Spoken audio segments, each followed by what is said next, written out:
Hello, good morning sa ating lahat, sa ating mga Dabarkads. Kumusta na kayo? Sana kayo ay nasa mabuting kalagayan. Ito po ang inyong lingkod, si Travelits. Meron lang akong gustong ipaabot sa inyo, maiksi lang to, tungkol dito sa post ngayon ni Boss Joey De Leon. Kung makikita natin na nagpaint na naman siya ng mga makahulugan na paglalagay ng meaning sa Itbulaga. Nakalagay dito, bawat titik ng Itbulaga ay may saysay para sa amin. Yan. Soon, mapapanood na ito hindi lang sa TV5 Plus, CNN, may open close parenthesis na small letter na E and B, at ang 3 A's na ay puro 9 pag pinaikot-ikot mo. Kung makikita mo yun nga naman, yung A niya, di ba? Pag binaligtad mo yan, 9 pa rin.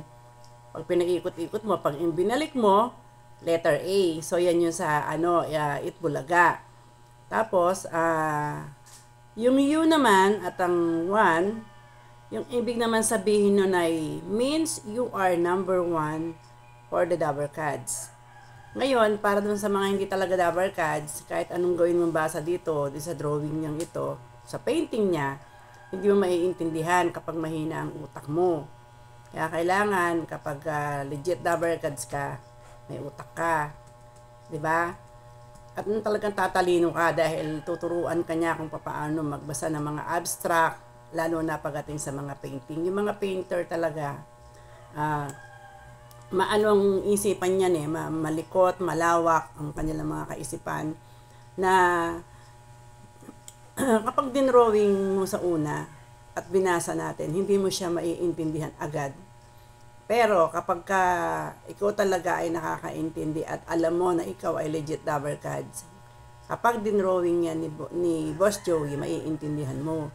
At tulad niyang corona, di ba? Yung corona is tinagilid niya ang ibig sabihin ng EB, di ba? Ayan kitang-kita naman natin kung anong meaning. Ngayon, meron din akong yun yung sarili kong pakahulugan. Na sa yung Itbulaga ay talagang kahit anong gawin mo na sa channel 9 talaga siya nag-start. 'Di ba? Meron dun 1, number 1 at yung G ay naging number 5. So diyan lang siya umikot. Kung mapapansin niyo nung nakaraan, meron din siyang isa pang pinaint sa jacket naman dun sa likod na lahat ng channel na dinaanan ay hawak-hawak nung clown, 'di ba? Nakaangat yung channel 5, hawak niya may channel 2, may channel 9. Pero kung makikita niyo yung channel 7 nakahang, nandun lang siya sa tulis sa medulo. Bakit? Siniwan sila sa ere. 'Yun ang pakahulugan ko.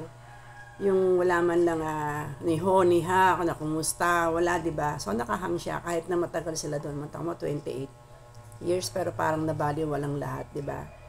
Kung yung 44 years nga nabaliwalaan, what more is the 28 years. So, 'yun ang pakahulugan ko. Sana lalo na sa ating pahalagahan natin kung ano yung kung ano yung hinahawakan natin ngayon, yung nasa harapan natin. Kasi malalaman lang natin ang halaga niyan kapag wala na yan sa ating mga kamay. Minsan, nasa harap na natin lahat ng opportunity, pero hindi natin pinapansin yung mga taong mahalaga para sa atin na alam mo yung sa ngayon hindi nyo pansin yung halaga niya. Pero kapag nawala na yan, doon nyo lang malalaman. Pero, it's too late na. Atin, i-ignore nyo, take for granted, ganyan. Dahil kumikita, masaya lang, pero hindi nyo alam. Ang Diyos naman, magbibigay talaga ng pagsubok yon na ang tawag ay blessing in disguise, na kung hindi rin nangyari to, hindi malalaman ng TBJ na hindi sila kasama. So talagang lahat na, what do you call this? Everything happens for a reason. Kaya nga tayo sinusubok. Merong gustong ipahiwatin sa atin ng Panginoon Diyos. So, kikita natin sa mga paint ni Boss Joey, hindi basta-basta magpe-paint yan ng walang kahulugan.